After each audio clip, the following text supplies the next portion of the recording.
उनसे बातें होती है, उनका जो आत्मविश्वास देखता हूं, मेरा पक्का विश्वास है हम जिस तरह आगे बढ़ रहे हैं, आने वाले हमारे कार्यकाल में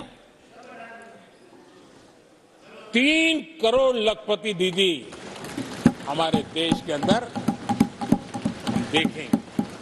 आप कल्पना कर सकते हैं गांव की अर्थव्यवस्था को कितना बड़ा बदलाव हो जाएगा। आदरणीय अध्यक्ष जी, हमारे देश में बेटियों के संबंध में जो पहले सोच थी, समाज के घर में घुस गई थी, दिमाग में भी घुस गई थी, आज वो सोच कितनी तेजी से बदल रही है। थोड़ा सा बारीकी से देखेंगे तो हमें पता चलेगा कितना बड़ा सुखद बदलाव आ रहा है।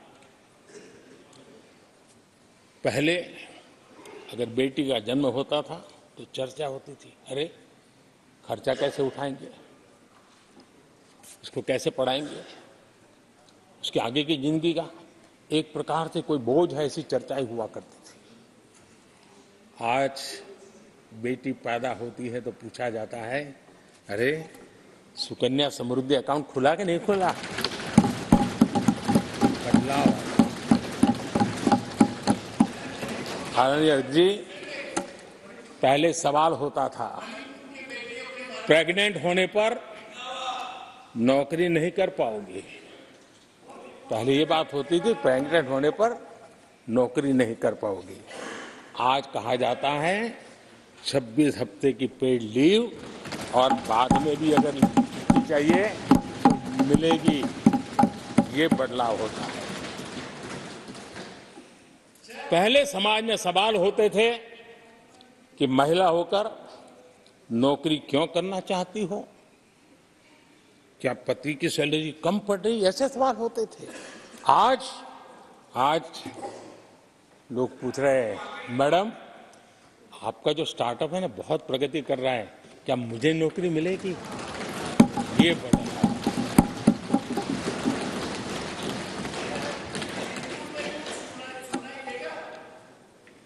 आदरणीय अध्यक्ष जी, एक समय था जब सवाल पूछा जाता था कि बेटी की उम्र बढ़ रही है, शादी कब करोगे। बेटी की उम्र बढ़ रही है, शादी कब करोगे।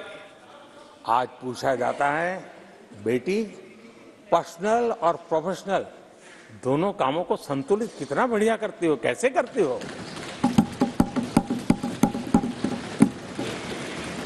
आदरणीय अध्यक्ष जी, एक समय था घर में कहा जाता था कि घर के मालिक घर पे है कि नहीं है, ऐसा पूछा जाता था।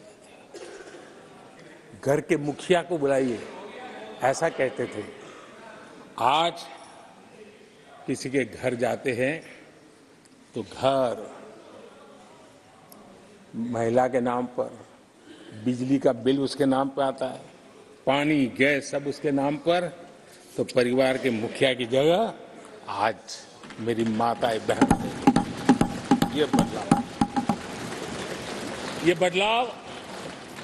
बदलाव अमृतकाल में विकसित भारत का हमारा जो संकल्प है ना, इसकी एक बहुत बड़ी शक्ति के रूप में उभरने वाला है और मैं उस शक्ति के दर्शन कर पा रहा हूं।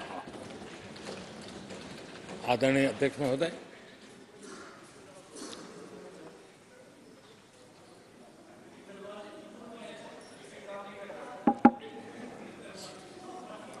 किसानों के लिए आंसू बहाने की आदत मैंने बहुत देखी है। किसानों के साथ कैसा कैसा विश्वासघात किया गया है, ये देश ने देखा है। कांग्रेस के समय कृषि के लिए कुल वार्षिक बजट होता था 25,000 करोड़ रुपया। आदरणीय अध्यक्ष जी, हमारी सरकार का बजट है 1.25 लाख करोड़।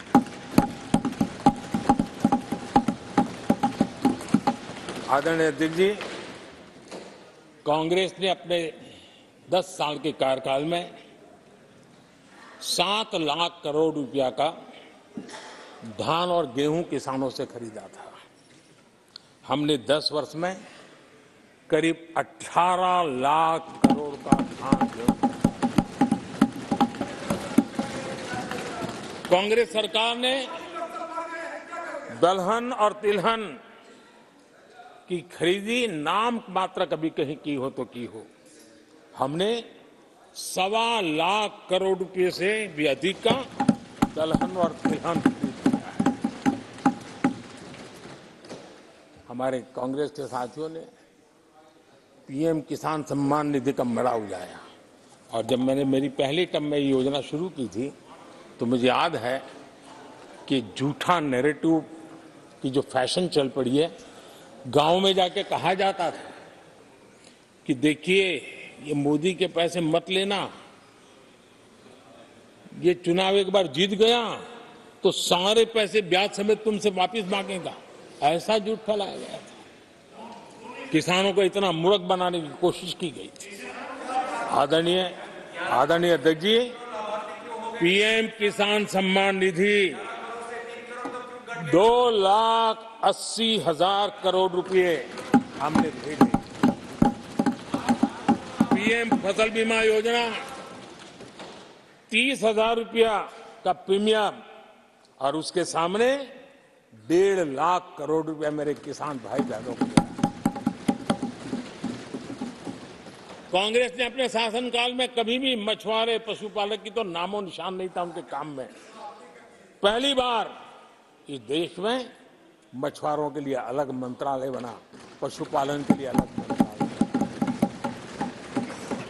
पहली बार पशुपालक को, मछुआरों को किसान क्रेडिट कार्ड दिया गया ताकि कम ब्याज से उसको बैंक से पैसा मिल सके, वो अपना कारोबार बढ़ा सके। किसानों और मछुआरों की चिंता सिर्फ जानवरों की नहीं होती है, जिंदगी का एक महत्वपूर्ण हिस्सा है। आर्थिक चक्र को चलाने में इन पशुओं की भी बहुत बड़ी भूमिका होती है। हमने फुट एंड माउथ डिसीज, उससे हमारे पशुओं को बचाने के लिए 50 करोड़ से ज्यादा टीके लगाए हैं। पहले कभी सोचा नहीं। आदरणीय अध्यक्ष महोदय, आज भारत में युवाओं के लिए जितने नए अवसर बने हैं, ये पहले कभी नहीं बने। आज पूरी वोकैबुलरी बदल गई है। शब्द पूरे जो पहले कभी सुनने को नहीं मिलते थे, वो बोलचाल के सहज दुनिया में शब्द आ चुके हैं।